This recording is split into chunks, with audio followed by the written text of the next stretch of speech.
Mecha Squad, on me!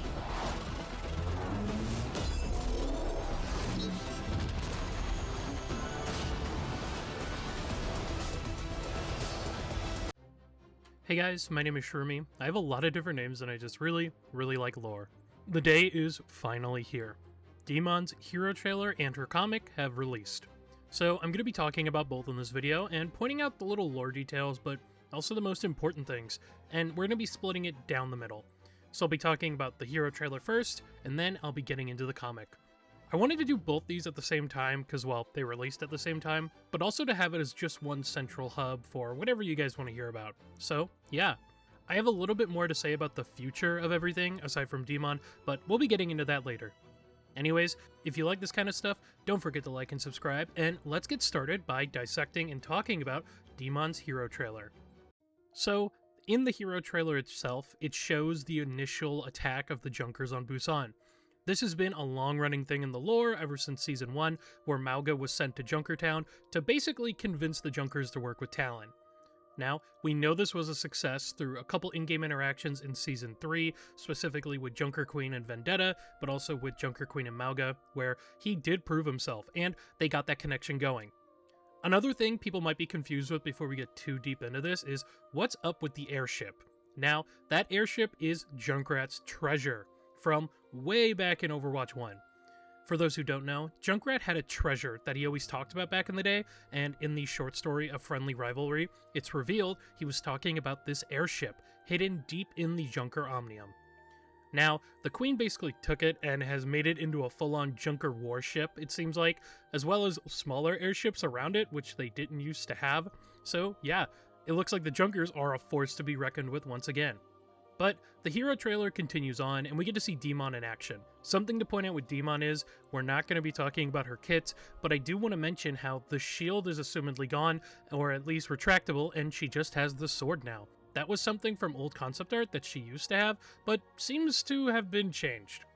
As well, her design is a lot more open, assumedly so we can actually see D.mon herself, the actual mecha pilot inside, and not just the mech. So, I get that.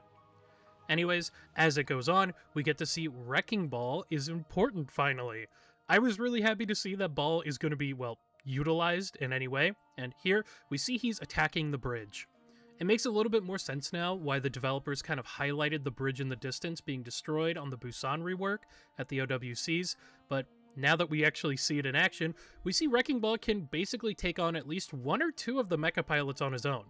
However, D.mon really grabs the team and forces them in together to fight against Wrecking Ball. Here, Wrecking Ball gets pretty much annihilated, which I can't blame him. I cannot. I mean, dude, he's fighting like 5 mechs against 1 mech. That's not very fair at all. So, they knock Wrecking Ball into the water, and they proceed to go fight against the Junkers attacking the Busan mecha base. However, in the background, Talon is also here, and the squad's commander, who is in fact a character we've seen before, it's been a long time since we've seen her, last was in New Blood I believe, tells the team to come back, but instead the team rallies to defeat Wrecking Ball. Now, because of this, we see Vendetta herself has stolen the EMP bomb. The EMP bomb is something that the Mecha Squad was going to be using against the Kishin, the Omnics that live in the ocean around the Korean area, so that's a pretty big deal, because they can't use it on them now, so the Kishin are going to mobilize and be stronger than ever. But also, Vendetta seemingly stole the only thing that was really of value here, using the Junkers as a scapegoat. Now, the Junkers probably don't really mind, in fact, they probably are cool with it, because they're going to be taking basically everything they can. They are kind of used to scavenging and salvaging, so this place is a treasure trove. The entire city itself is, so that's probably why they agreed to join. Since Vendetta only really wanted the EMP, it begs the question, where is this EMP going to be going? Well, I made a video talking about this and a short on this, but for those who didn't see those, I think they're going to be using this EMP to break into the Icelandic prison coming in Season 5 or Season 6. We do know there's another map this year, and this is the concept art of it on screen, so it makes sense that Vendetta would want to use the EMP to basically break inside and get whoever she can out. However, the Junkers seemingly do get away. As well, Talon gets away, and while the mecha team's getting scolded, we find out that D.mon and D.va and the rest of the squad have managed to capture Wrecking Ball. This is a huge story moment. Wrecking Ball has not been outside of Junkertown and let alone captured since the short story Thoughtless Gods, where he made a brief appearance at Luchang, so this is a huge deal for the world. Winston is probably going to finally get to meet him, or at least hear about it since D.va's here with the squad. Now, they haven't opened the mech yet, so they don't know who's inside. Wrecking Ball has definitely locked the thing down, and we can even see in the hero trailer, he's kind of freaking out. So it does seem like we're going to be seeing that in either a comic or a short story or something this season as one of the big reveals. Wrecking Ball finally getting to do stuff is going to be really cool, but also I'm wondering if the Queen is going to get involved since her champ has seemingly been caught. So that's going to be something you need to keep an eye on as the story unfolds. Another thing I wanted to point out is this scene right here. Now, if you look really closely at this scene, we're looking at Vendetta, of course, but if you look down in the corner, it says target acquired with an Omnic name called Omnic L7. Now, I don't really know if this has anything to do with it, and it could be nothing. However, part of me thinks this is a teaser for the Omnic Detective. Maybe the Omnic Detective has been watching Vendetta, and he's tapping into Mecha Squad's kind of like scans of the area and D.va's recordings from her mech specifically, since you can see D.va's mech on the side. Specifically that, maybe he's trying to hack into that and is watching, or maybe he's gotten permission and he's watching. However, I do think the Omnic Detective is probably on Vendetta's trail, and he's probably going to be the next hero coming out, so I did want to point that out as well. Anyways, this was an amazing hero trailer. It's always great to see Wrecking Ball, and he got so many great moments in this. I mean, just seeing inside the mech and how it actually works, you can actually see a moment in here where Wrecking Ball has like his kind of food behind him, how he eats, which I thought was a really cool detail. But yeah, that's the actual hero trailer part, and those are kind of my thoughts on it all. Now I want to talk about the actual comic, because, well, there is a little bit more to D.mon's character that's revealed in that. That one we're going to be doing a quick breakdown of if you haven't seen it, and then we're going to be going into my thoughts on it. So, yeah. The comic, Growing Pains, talks about the exact things that happened to Mecha Squad after D.va left for Overwatch. D.va was recruited to Overwatch in the New Blood series of comics that happened a little bit before the Null Sector invasion. So, after she left, D.mon was made the new leader of the squad. She had a lot of issues becoming the new leader, and a lot of their tactics no longer worked thanks to, well, D.va leaving, so they were forced to struggle for a while. D.mon would keep in touch with D.va whenever they could, and would continue to talk to each other back and forth. Their relationship seems pretty good, and between the two of them, they give each other advice on what to do next. One day, while D.mon and the squad was getting ready to attack a Kishin threat, the Kishin threat transformed into mirrors of every mech of the squad. The Kishin had learned Mecha Squad's moves and created a counter to them. Struggling and not sure what to do, D.mon was about to lose, and command the squad to counter the Kishins. She made everybody fight an other version of themselves, and, in some cases, fight others' versions of themselves. And after the battle was won, D.mon started to realize that maybe she was a good leader, and the Kishin threat was more serious than ever.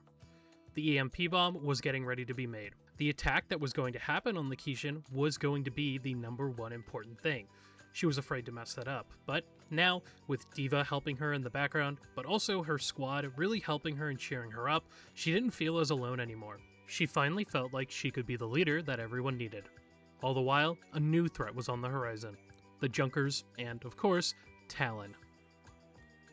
The comic is pretty much just a recap of what's happened to Mecha Squad so far. I don't think that's a bad thing by any means. I think D.mon really needed this for her character and to get her to stand out a little bit. I was surprised to see that D.mon and D.va don't have any beef or any tension between them.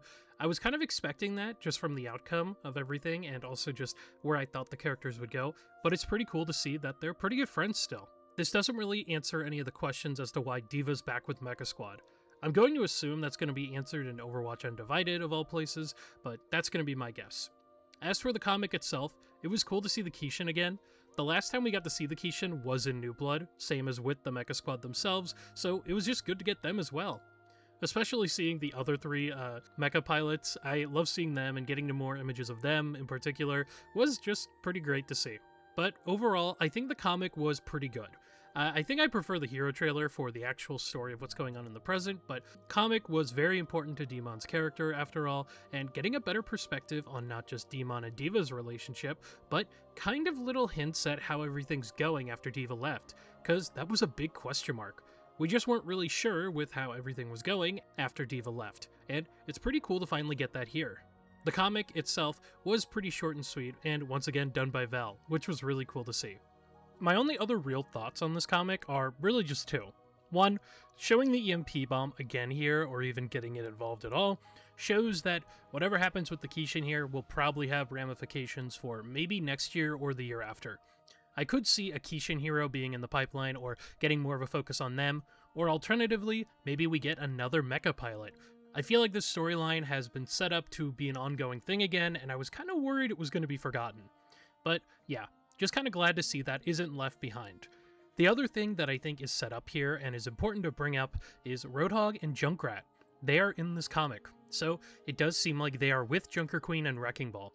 This says a lot about their dynamics and the characters themselves, mainly how the Junkers have probably welcomed them back into society and they're just a part of the main group again. After everything with a friendly rivalry, they were in a position where I wasn't really sure which way they were going to go. But now it seems pretty clear. So good to see that as well, and good to get a focus on them. Because, yeah, a lot of people weren't very sure. These are all my thoughts on the story. What did you guys think of it all? Is there anything you wish or wanted more out of D.mon? Is there things you're still hoping to see with D.mon? And of course, let me know everything down below. I always read every comment, and I always like hearing your guys' thoughts. So, yeah, that's all from me, and I'll see you guys when D.mon releases next week. Bye!